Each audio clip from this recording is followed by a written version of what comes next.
I just realized. Welcome back. It's Tech Tuesday. It's me, Cyber Warrior. This is Cyber Warrior Studios. And I just realized that none of y'all heard me because my mic was muted. See, this is what happens when you go live and you're not paying attention.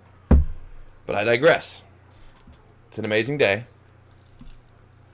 and an amazing night, and we're live. So bear with me. This is the first time I'm doing a Tech Tuesday live. All right.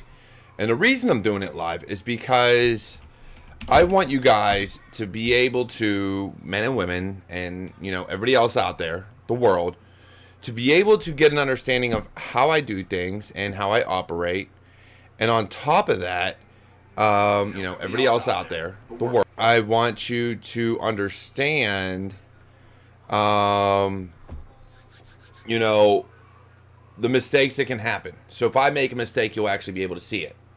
So for today, what we're going to do is install ParrotSec version 4.9.1. And the reason it's not the newest edition, 4.10, is because of the fact that, well, their link is broken. So I can't get the torrent for it. And with my crappy internet connection, I was not trying to download 4 gigs of an ISO, or 3 gigs, I forget what it was, of an ISO today. So I am downloading, so I'm using what I had, which is the previous version. So saying that, why don't we get started? And I'm going to show you first the site that we go with. So let me go here, and here it is. So this is ParrotOS 4.10, the download. I'm not downloading that. What I did, all right, is I went into the archives, and you can get that by going to Browse Archive, where I found a good link and got this 4.9.1. All right, so you go here, and I have the KDE Security and KDE Home. We're going to be doing security.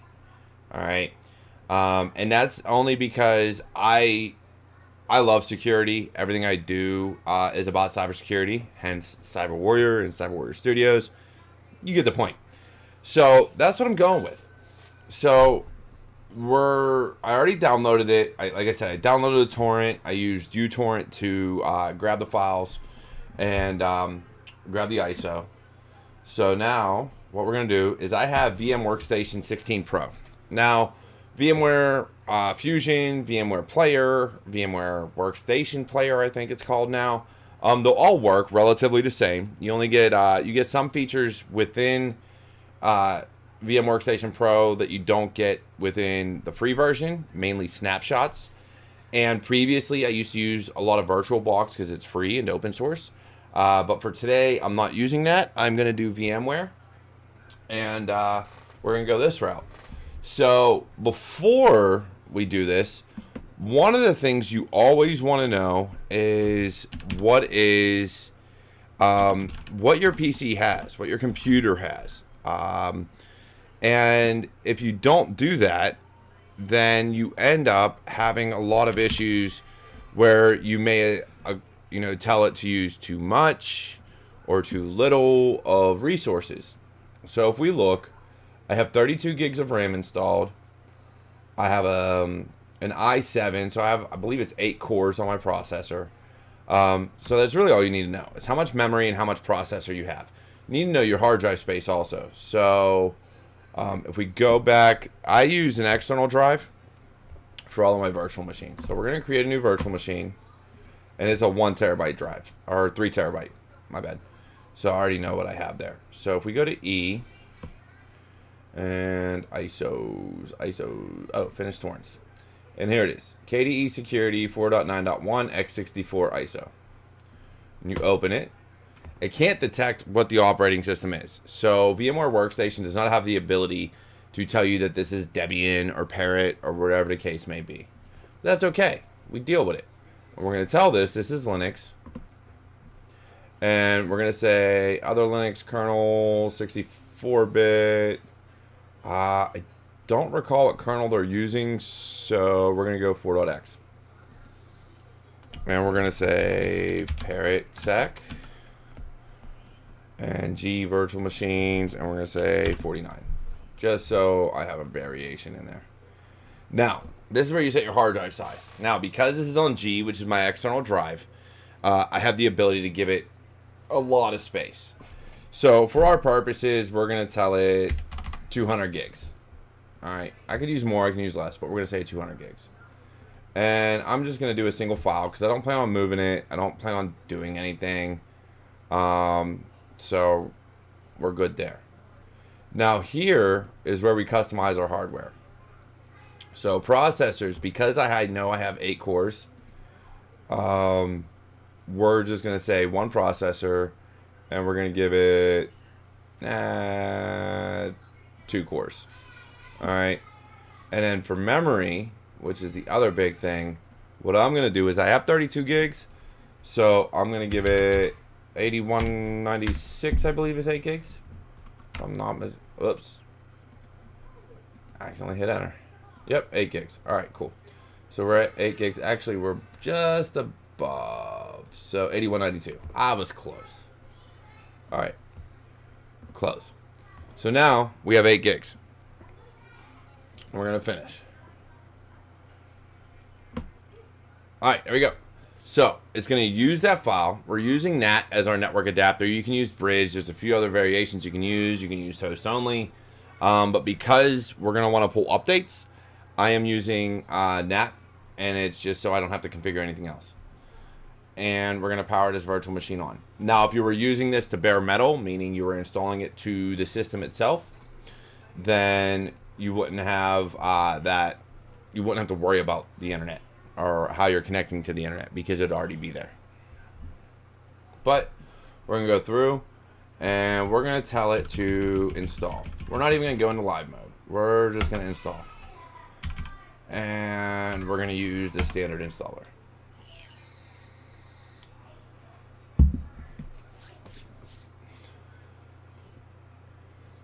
So while that loads, after this, once we're done, the other thing we're going to follow up with, as you can see down here at the bottom of VMware,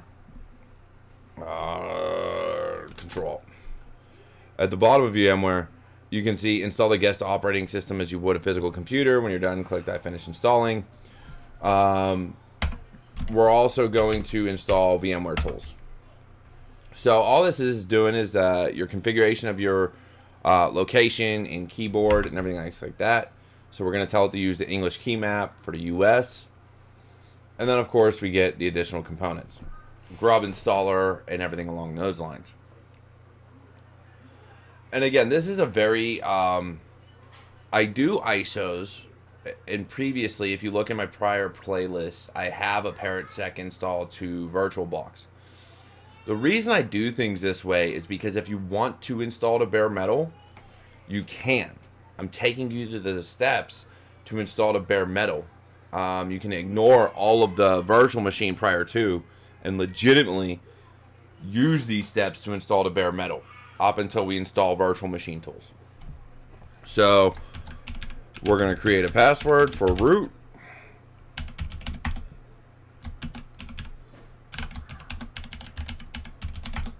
Okay, full name, you know what? We're just going to say it's me. Username for your account. CyberWorks. Why not?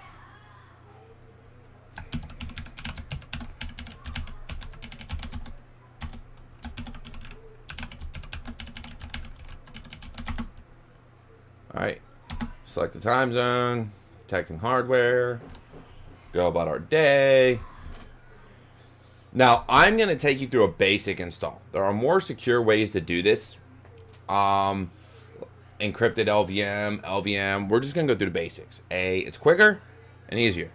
So, if you want to do the research, if you want to get into LVM, if you want to get into encrypted LVM, we can do that at a later time. But for today, we're just going to say guided, use the entire disk. Go on through. And again, this is another part where you look at your partitioning scheme and why you would want to do things. So I'm going to say all files in one partition. All right, it's going to make my life a lot easier considering this is a virtual machine. However, if you separate all of your volume, or separate home, var, and temp into different partitions, you can allocate different sizes to that. And on top of that, if something happens to your root partition, you can reinstall, you can do different things with the operating system, and you won't lose your home directory or your home files. So you can fix your root partition without losing home, or without using home and var and temp. However, the way I'm going to do it, all files in one partition, if something were to happen, and this was bare metal, to where root got corrupted or boot got corrupted or something like that, you know, the grub or what have you, then, and I had to redo my system, then I would have to redo the entire thing. I would lose everything. Whereas when you separate your partitions, you only have to redo those partitions that got corrupted. So if it's boot, you redo the install, you keep your home partition, and you're good to go. But for this case, like I said, we're just going to do everything on one. And then, because of how much memory I'm giving it, I'm not going to give it a swap partition. I'm literally going to do, I'm going to have a boot partition, I'm going to have a root partition, and that's it. If you don't have a lot of memory, if you're sitting on 4 gigs of RAM, or if you're sitting on 8 gigs of RAM, and I can always upgrade the memory in this, which is why I'm not worried about it. But if you're doing things like that, you want to swap partition, which is the equivalent of Windows, the name escapes me, but essentially it's storage on your hard drive that gives space for, if you exhaust your RAM or if you need more space than what your RAM allows, you would go into your swap. But I'm not worried about that, so I'm not going to add swap. So we're going to finish in partition. And you get a warning here. You've not selected any partition to use as swap space. Enabling swap space is recommended on systems with low memory, like 4 gigs of RAM or less. I gave it 8 gigs, so I don't have to worry about that. You want to return to the partitioning menu? No, I do not. Write changes the disk? Yes, I do. And off we go. We're off to the races. So while that's doing that, I hate when it does this. Let's go over here.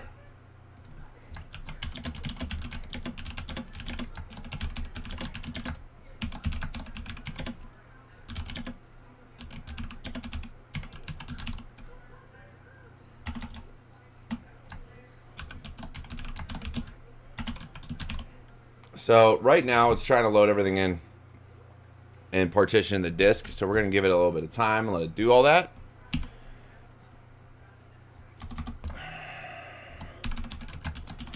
And I am going to send out a message real quick. But if you have any questions, please feel free to ask. That's what I'm here for. And then beyond that, go ahead and subscribe.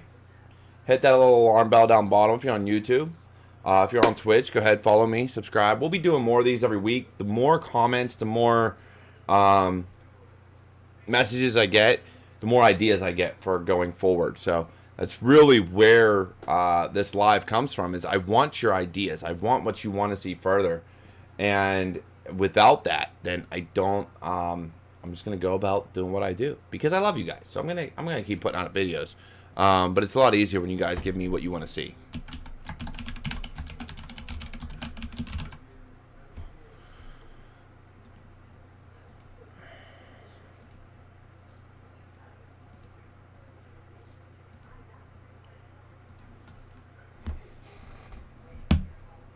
So copying that to the disk. And again, anybody who's ever done an install, and this is why I set this stream for an hour, because this can take a little bit of time. You know, I'm using an ISO and going to a hard drive. So it'll be a little quicker than as if I was going from a CD to a hard drive. But still, you're going to have that time delay. So while we're waiting on this, really, honestly, if you're in chat, if you're not in chat, go ahead, jump in, and we'll get this party rolling.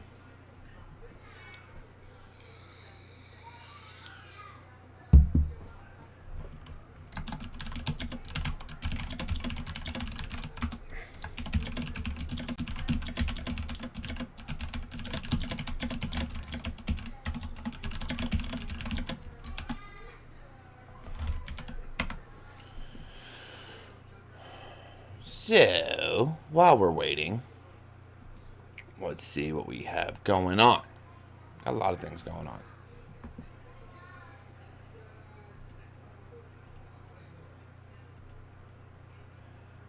So, alright. Austin wants to know what I like and don't like about different operating systems. And, you know, there's people that love Arch Linux. They swear by it. There's a lot of memes about it in the cybersecurity community because they say people who use Arch always tell you they use Arch. Maybe it's just me. I don't use Arch Linux. And that's, I don't know, it's a personal preference. I honestly don't care what you use. Linux is an awesome operating system no matter what. If you use things like Red Hat or CentOS, then you're using things for your package manager like Yum. If you use Arch, you use Pacman. A lot of it comes down to just what's available in the community. And my first experience with Arch was Black Arch. And it is extremely bloated, has, I think, over 2,000 tools on it, which is more than any other offensive security distribution. So that was one of my major problems with it. And then just trying to find your way around and learn what's there. If you don't read the documentation and read into what is all there, it is very, very difficult to navigate their UI or their graphical user interface. Whereas with things like Red Hat and Debian, I have found that with their graphical interfaces, even though Linux, I very much prefer the terminal, sometimes you just want to take a look around the graphical interface and set your backgrounds or, you know, see what programs are there. I find Red Hat or any Debian-based distro with the different desktop UIs is more suited for those that just like graphics. And like being able to work their way through a system. When I did my review on Black Arch, it was very difficult to navigate, and that was my biggest complaint. If you opened a tool, it was or if you wanted to look at a menu, you had to right click, and then if the menu got too big, it essentially took up my entire screen, which was problematic. And then you have other operating systems. I mean, of course, you've got Windows, and we all know the issues with Windows. But the one thing I will give Windows, beyond the fact that gaming is a lot smoother on there, is that between that and Mac, they both do video editing or graphic design and things like that a lot smoother than Linux. And that just comes down to drivers. I was using ParrotSec and Ubuntu for quite some time to do all of these videos when I was recording them. And I was not a fan of how long it was taking to essentially take the video from OBS and then use things like Adobe or something else like that. I forget what I was using on Linux, but there was a software I was using on Linux. And the amount of time it took to render the video to the right format was double, if not triple, the time of the actual recording. Now that I'm back on Windows and able to fully utilize the hardware of my graphics card, it takes me half the time to render a video that it does to record. So that has been an amazing thing. On top of that, you know, just the ability to do a lot of the different things that I do.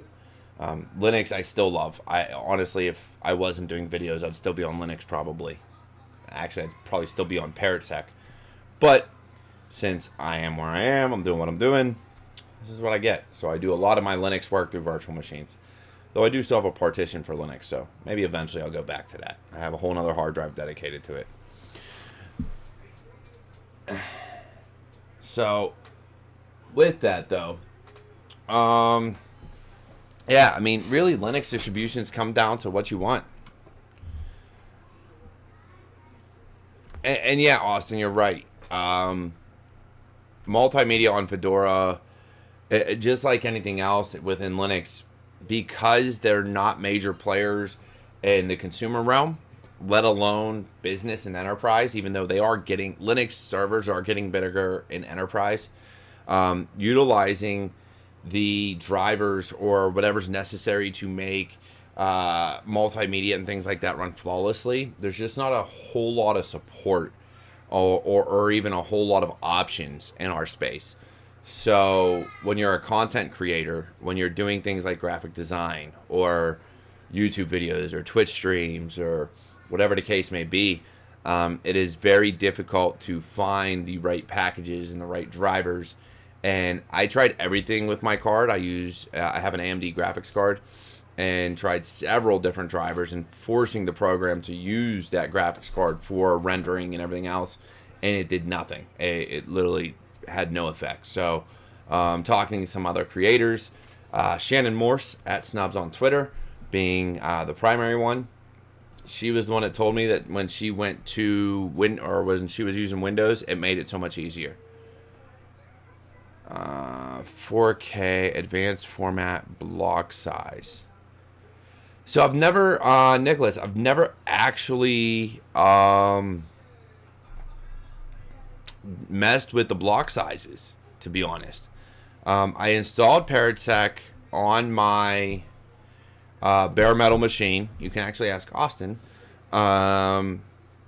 It was on a solid state drive.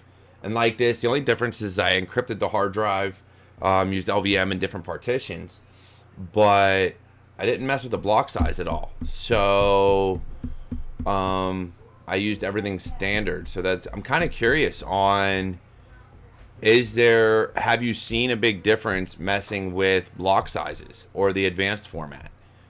Because I have not messed with that personally at all on a partition, but then I complained about the block size and cannot see the rest of the partitions.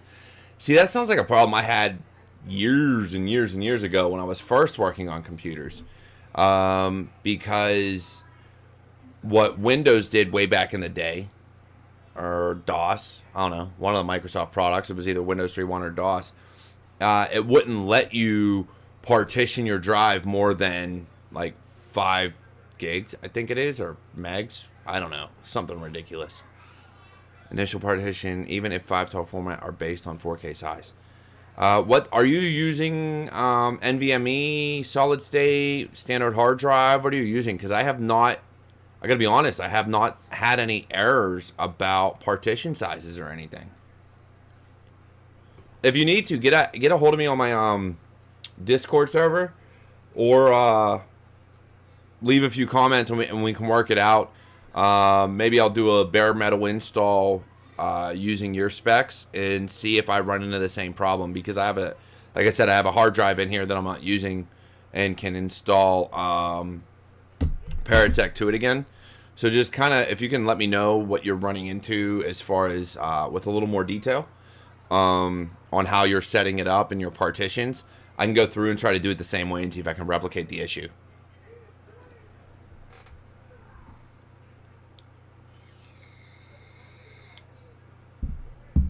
Yeah, it's weird, man. I didn't have any problems when I partitioned my drive. And like I said, I did encrypted LVM, multiple partitions for home, TMP, and VAR, and I didn't have any issues. So if you get a hold of me offline, we can work through that. And I know at the end of this stream on Twitch, I'll have my Discord link, and a few of my others, I have Discord links.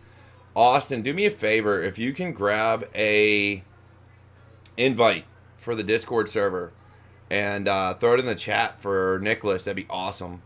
And then he can reach out to us, and we can try to figure out exactly what's going on. So just generate a new link for him that's like good for a day or whatever. I don't care. It can be indefinite too. That way anybody who watches this can join. But yeah, get that in the link. And for anybody watching on Twitch, these conversations are on YouTube, so you're not seeing the comments. But feel free, if you're watching this on Twitch, leave some comments, questions, whatever you got going on, and I'll answer as soon as possible.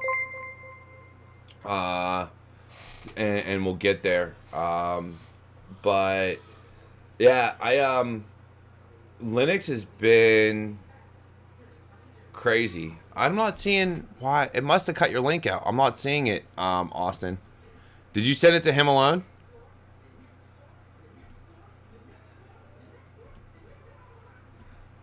I see definitely, and then I see to the Cyber Warrior Discord. I don't see the actual link.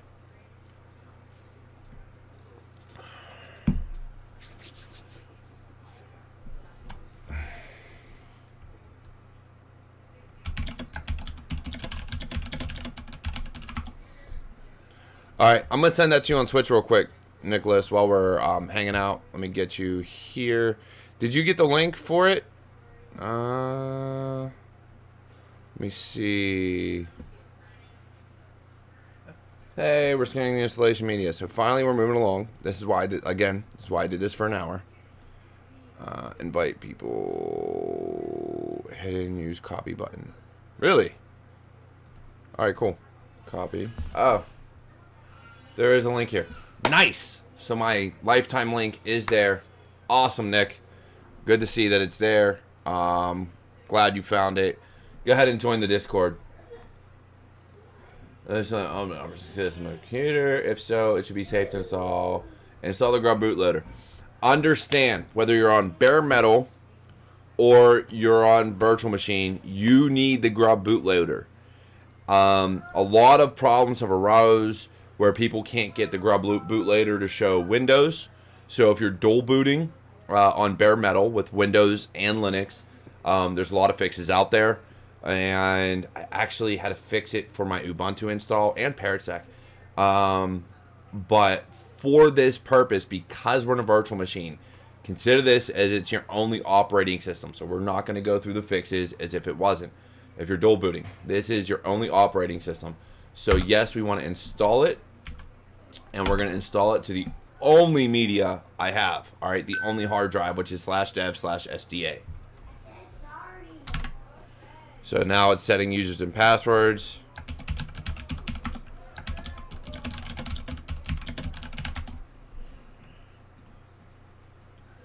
And streaming monitor.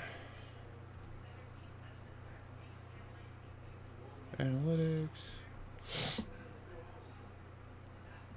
Stream elements. Programs. All right, cool. All right, so it's running update init ramfs. So there's a lot of things Linux does to finish the installation. Once this is done, if I'm not mistaken, this is the last step in the process. It'll install the Grub bootloader. It'll run update. It'll do all this stuff. Installation is complete. Hey, there it is. So we're going to continue. Remove live packages, and then it'll reboot. When it reboots, because it's a virtual machine, some of them get picky and will tell you didn't remove the disk. We're going to find out what happens here. I'm hoping it doesn't see a disk, or at least doesn't want to boot from disk right away. It should boot from the hard drive as opposed to the removable media.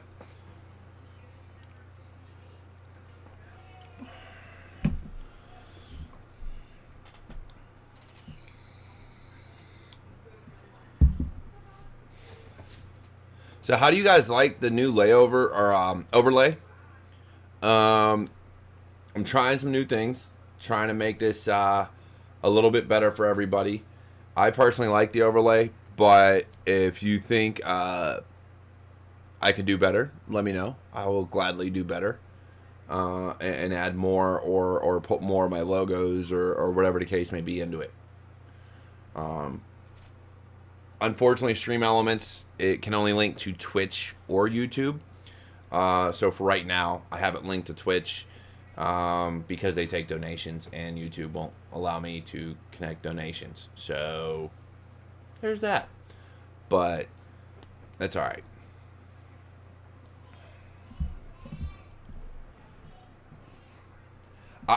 Do you like the blue, Austin? I was debating between the blue and the green, because they have a blue one and they have a green one.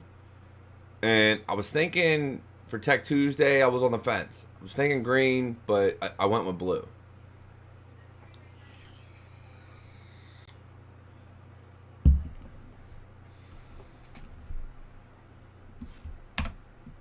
And we're going to load up.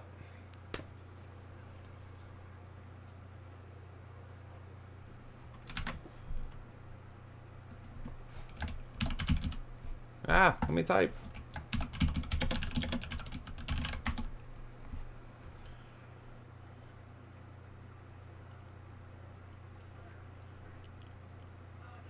More calming.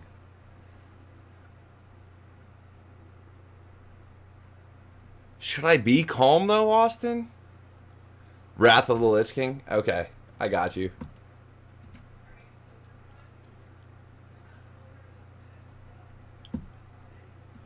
Alright, so ParrotSec is installed, but are we done? As you can see on my screen, because like I said, this is a virtual machine, you can see the window, right? It's real small, real square. Can't really, you know, you're not getting that full screen vibe from it.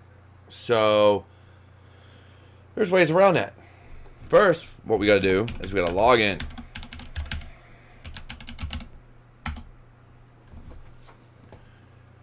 Now, here's the thing when you do this. I always use KDE Plasma. I love the KDE desktop environment. Others don't. It's really a preference. For me, it's just been something that, because of the graphics card that I run, I've always loved KDE Plasma. All right, my graphics can handle it, and it's been great. Oh, small screen, I hate it. But guess what? It went big. So we're not going to check from updates. I never, and again, comes down to personal preference. Because it's Linux, I am not a fan of using the GUI or the software updater to update, upgrade, anything. It's just personal preference of mine. You can use it if you want, but it's not something I really enjoy doing. I still prefer to use apt or APT or aptitude. You can call it whatever you want, but essentially it's a wrapper for aptitude and D package. So that's my personal preference. But the first thing we're going to do is we're going to go to VM. And it should be here. Where is it? Not going to find it. This is why I do things. Manage. Oh, manage. Nope, not there. I can't even install VMware tools. All right. Let's see what happens. So we're gonna have some fun. Enter full screen. Hey, hey. Now I don't know if drag and drop and shared folders will work or anything like that, but I'm not concerned. All right. If I wanted to install VMware tools, that's really what it would get. The only reason I ever install VMware tools is to get this ability, right? This full screen. But as you can see from the ISO install, I already have it. I'm already able to go full screen. So being that I'm on 4.9.1 and 4.10 is out, we know by inference or whatever you want to say that, oh geez, didn't let go in time, that there is a lot of updates out there. So we're gonna make this big. Almost lost my mic, guys. That would have been bad. Actually, I did lose it. It fell off my desk. I apologize. God. Everything fell off my desk just now. Don't know what happened there. So what we're going to do, anytime you install a new Linux distribution, if it doesn't update right away, oops, this is Parrot. All right, so unlike the original Kali that came out in Backtrack where you logged in as root, Parrot, for as long as I've used it, and I could be wrong for going as far back as it used to go, but for as long as I've used it, has always had you log in as a user and not as root. Which means when you go to do anything that requires admin privileges, and this is for all Linux users out there, or new Linux users rather, you have to use sudo, as long as you have sudo permissions. And as we go further along in Tech Tuesdays, I'll be doing more hack the box stuff and things like that, so you'll get to see where sudo comes into play as far as where it is vulnerable, because if you misconfigure sudo permissions, it is extremely vulnerable. So we do sudo apt-get update and sudo, or I don't need sudo for that, apt-get Now, there's so many ways you can do this. There's full upgrade. There's dist upgrade, which is distribution upgrade. And then there's just upgrade. And there is, I believe there's one more. No, dist, full, and upgrade. Okay. Some of them auto remove, remote. Some of them auto remove things. So sudoers is also, oh yeah. So if you want to look at sudoers, cat etsy sudoers. Oops, sudo cat etsy. Whoops, etsy sudoers. CYB.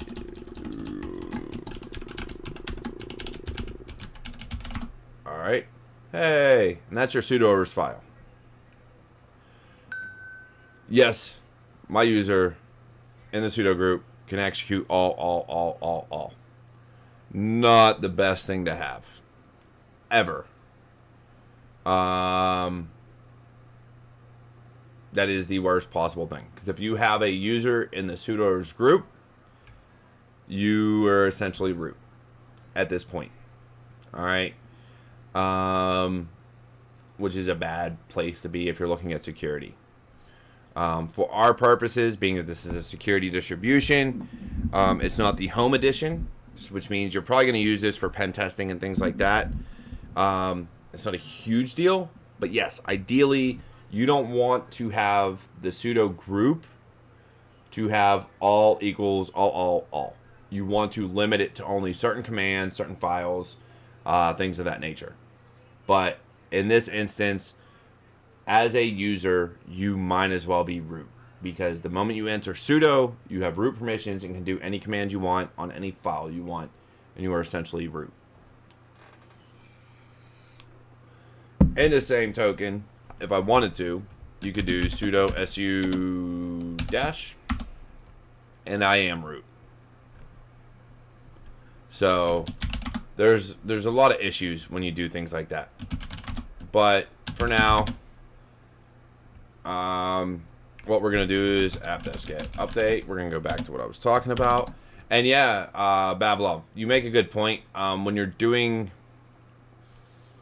setting up your Linux distributions, especially if you're going to use this as a daily driver, meaning you're logging in every day, and you're using it for the internet, for browsing the web, for any type of application, you want to make sure your sudoers file is locked down. And there's websites out there that will give you a good idea of what to do. And actually, Bavlov, and if I'm pronouncing that wrong, please tell me if you have a different name you'd rather go by. But I may do a blog post, now that you mention it, on how to configure a sudoers file and configure it so that you're only giving people pseudo access to what they need. Because in my experience, that file and the ability to do certain commands as sudo, all right, so essentially as root, have been extreme security vulnerabilities and given people root access. So that is definitely a big thing that in the security community, if you're on the defensive side of things or in the side of actually securing infrastructure and operating systems versus exploiting them, yes, even if you're in this side of exploiting them, because if you are pen testing an enterprise and you come across a sudoers file that you have the user password, that user is in the sudo group, and you can then sudo su, just by being that user, you can be root. Even as a pen tester, you want to be able to point out those flaws and how to fix those flaws. And that's one of the things we get away from, is knowing how to fix them when we're on the offensive side. So yes, you should know how to fix the flaws that you are pointing out. It is the best way. To me, it's the equivalent of bitching versus, having a valid complaint. If you're just bitching about something, you have no resolution or solution. Whereas if you have a complaint, you should have a complaint along with a solution to go along with it. That way nobody just thinks you're whining for no reason. So If you're going to do a pen test and you find a vulnerability, you should damn well know how to fix that vulnerability or how to defend against it, even if it's just monitoring. So if for some reason a client has a sudo file that you know is vulnerable, they should be able to monitor access and see when and if that file was breached, or not the file, but when and if somebody went from sudo to root, or used root permissions for anything, and that should be logged and sent to a SIM or some other type of IDS. There we are. Moving on, we're gonna do dist upgrade. App-get dist upgrade. Now the reason I'm doing that, and you son of a, I hate when it does that.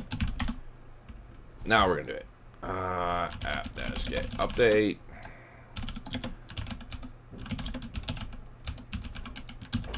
So when you do these things, unfortunately, sometimes you have to be root. Actually, Nick, you made a valid point, and I always forget that. App-get is getting deprecated. I tend to forget those things, just because it just happens, and I forgot about that. It is apt install or apt update or apt upgrade now. But until they tell me I can't use it at all, I will probably keep using it.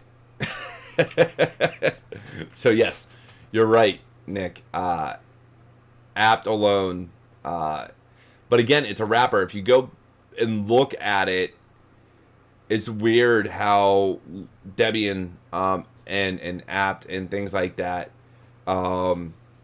work, because there are certain commands that you can use with apt-get that you cannot use with apt.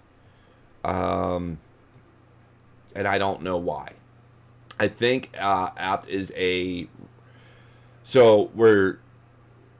apt-get is a wrapper for D package, and apt-whatever essentially is a wrapper for D package. Apt, and again, correct me if I'm wrong, please, because I it's been a while since I looked into it, but I believe apt alone, so if you use apt install or apt update or apt upgrade, or whatever the case may be, I believe, and again, please correct me if I'm wrong, that is essentially a wrapper for apt-get, which then is a wrapper for D package. And my terminology may be wrong. Again, it's been a while since I looked at it, but I want to say that's essentially how it's working out. So Nick, if you know more, or Bavlov or Austin, if y'all know, you're right. It's silly. We should use D package, but I'm a fan of the way apt-get and apt work, where it's simple words, whereas D package is switches. So it's like dash install. Yeah, it's options and it's using arguments. I like apt-get. Like, it's weird. It's I like apt-get update. I like apt install. But yeah, I want to say it was last year sometime I did some research on what the difference was between apt and apt-get and D package. And the only time I use D package is if I download a .deb. So if I download like a .debian file, which is meant to be installed, then I'll use dpackage-i. I won't even use apt. I'll use dpackage-i.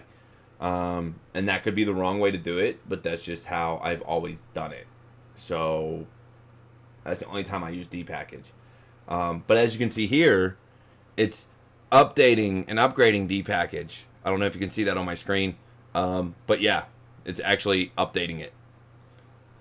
Package management is a bitch. I'm not going to lie.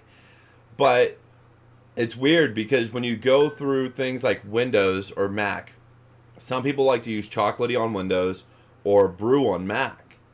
And I have always had a preference of letting applications tell me when they have updates out there, and I'll decide whether or not I want to update those applications.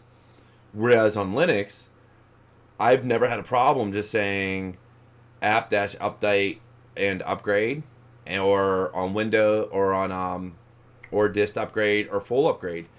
And depending on how much time we have, because I said I'll go for about an hour and 15 minutes, I'll show you the application I actually use to update everything. And I want to say they don't even use disk upgrade, they use full upgrade. And it's actually the Discover scripts by Lee Baird. So he does a lot for OSINT, and all his Discover scripts were used for Kali, but I have found ways to migrate them to ParrotSec, which I have other videos on. But if you guys like me live, we can go through and discuss that a little bit further on some future videos. Brew. So I use Brew on my Mac. I have a Mac also for work, and I use Brew on it. But because it's not something I install myself, it was after I'd already installed some of my packages. So I still get things like that. What I have noticed about Brew is I've come across broken links at times. So if you run a Brew upgrade, and one of those links in path is broken, it never finishes upgrading everything. It dies on that link, and then you can't use Brew upgrade. You have to upgrade packages individually. Whereas if you just download and install the program, the application, you get your individual updates. So it's weird. It all depends on what you like. The only time I use Chocolatey is when I'm using Windows Commando or Windows Flare by FireEye. And actually, there's one more that I started using, Threat Hunter or something like that. Hey, Bavlov, if you want to follow and subscribe both either on YouTube or on Twitch, man, that'd be great. Just noticed you haven't done so.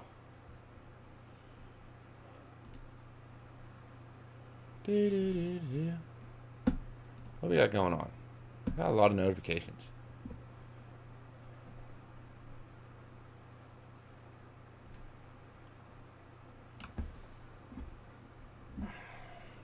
What'd you use Synaptic for, Nick?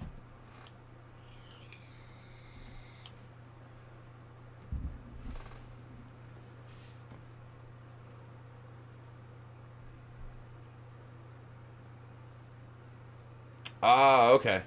I had a buddy, what did we use? Satellite. We used Satellite at one of my old jobs for updating as package management within the enterprise for Red Hat.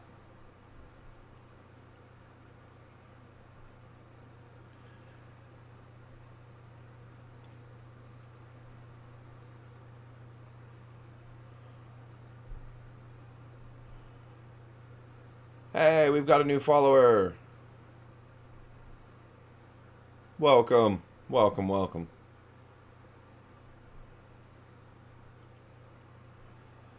So while this is updating, again, I got slow internet. So being that I did a disk upgrade, I don't know how long it's going to take. It's probably going to take a while. And I'm going to let it go through the night. But do you guys have any other questions about ParrotSec right now? Things that I may be able to get into in the next few weeks, or questions you may have that I can answer at this moment. And Nick, being that you're on my Discord now, we'll go over some of the other questions you had about the installation and partitioning and stuff. But if you have any other questions, Austin or Nick or Bavlov or anybody else that's watching, please let me know, and I'll answer them before time's up.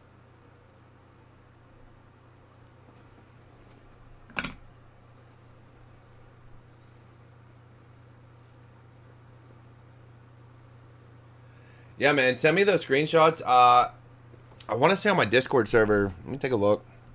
I have some places for stuff. What do I got? Yeah, sure. Let's go here.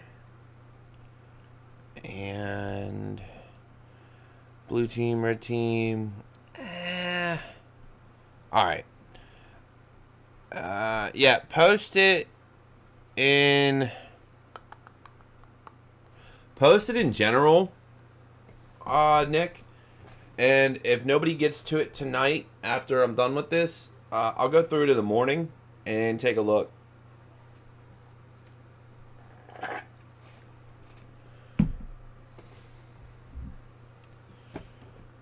If you have a name of a channel I should add for things like this, please let me know. I'm looking at my channels and realizing for stuff like this, I may be missing a name for one. So I'm always looking for advice from my Discord server as far as what I should add or remove or make changes to. So if you see something I should put on there, please let me know.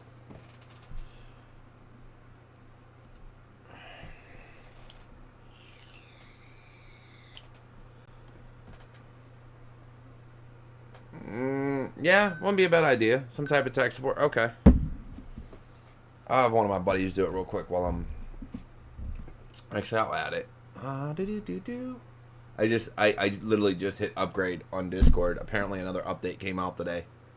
I didn't realize that. Or whatever. Do you always use the default repositories or have some repositories you add later? So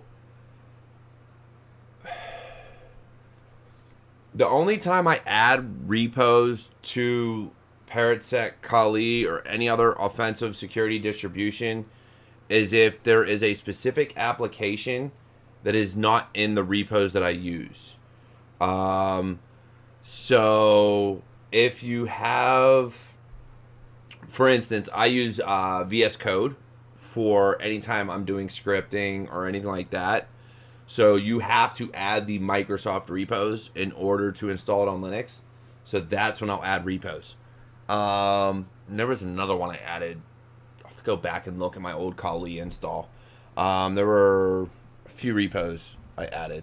So I'll take a look and see what I have. But yeah, generally I use the default repositories just because those are applications and tools that are maintained and I know are working with the distribution. Like John to be John instead of you. So I've never had that issue. That's your environment variables, Nick. Give me a second. Tech support. Create channel. All right, within training now, Nick, there's a tech support channel. I put it in there that way anybody can use it.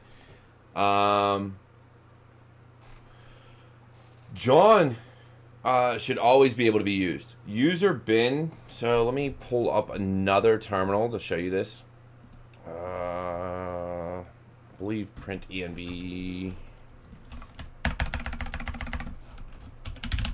Env, is that it? Yeah. All right. Can also do echo path. There's multiple ways. There's numerous ways to skin a cat. So right here in your path is where programs look. So if there is a certain binary that you're trying to execute, whether it be John or Discord even, whatever you install your Linux distribution, if that binary is not in your path, then you have to type the full path to it. So if John, let's say, because that was the example you gave, wasn't in user bin John or what have you, or user bin, let's say it was in downloads, then you would always have to type the full path. However, if it's in anything here in your path, what Linux does, and even Windows and everything else, when you're using CMD or PowerShell or on Mac using the terminal, any type you type an application or binary in, it'll actually go through your entire path and look for that binary. And if it doesn't find it in any of the directories that are in your path, then it'll prompt you and say, hey, I don't know what this is. So you have to execute the full path to run it. So if you were to do ls /user /bin, you can see every single one of these applications or binaries, rather. They're the same thing. They're still applications, but they're binaries. You could run without ever entering the full path. So I could literally come here and type in Google search. and it knows where to look. So I can search Google. I can run Google search from my terminal,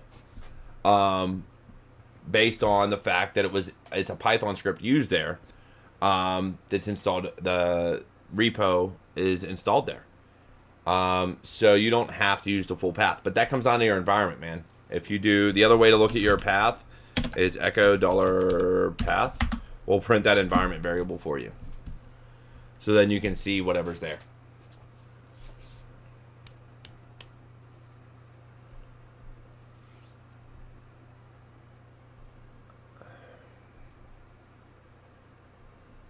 Yeah, make sure. And there's a lot of times like your Git repos and things like that when you download them. And we can go over that again in another video. I'm coming up short on time as far as what I have the ability to do tonight. But when you do your Git repos, you can assign aliases also. Or you can add things to your path. So if you want to be able to execute something that's in, so if I go cd/op, which is where in future videos we'll get to adding things here. If there was something in /opt, I don't believe, no, it's not my path. So let's say I wanted to use Discover, which I'll eventually put here. We'll do a video on that. Even though I have an old YouTube video on it, we'll do it again live. That way you guys can have some things. If you wanted to add it to your path, you could, but it's a shell script. It's not really a binary, right? Discord or discover.sh is a shell script.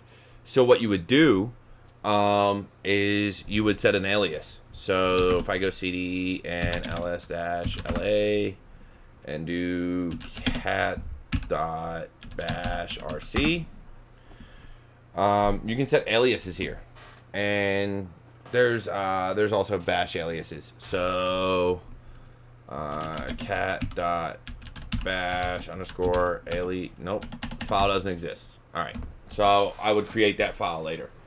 But you create these aliases, and you can say alias discover equals /opt/discover/discover.sh, and it would execute it. So then you just type in discover, and it automatically goes there.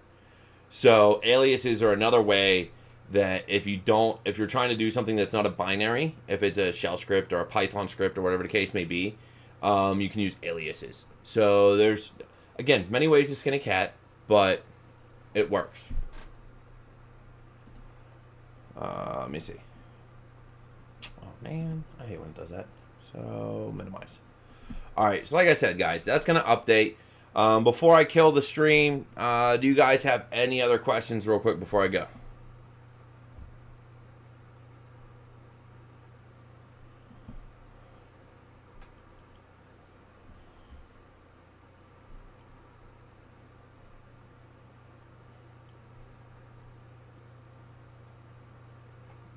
I got none. And it looks like none. All right, guys, look. Hey, if you want to support me in any way, I have Patreon. I have buy me a beer. Well, buy me a coffee. I say buy me a beer. Cash App, PayPal, you name it. It's all there. All the links are on my YouTube descriptions. And I have some here on my Twitch stream as far as within my channel itself. Other than that, it's been an amazing time doing this for you guys, and I will be doing more of these in the future. Catch me Friday for Security Happy Hour. Not sure who my guest is yet. I'll get someone lined up. But Friday evening, 10 p.m. Eastern Time, I will be going live with Security Happy Hour. So we'll have one or two guests there. And then, once again, it's been a pleasure, and I hope to catch you all next time.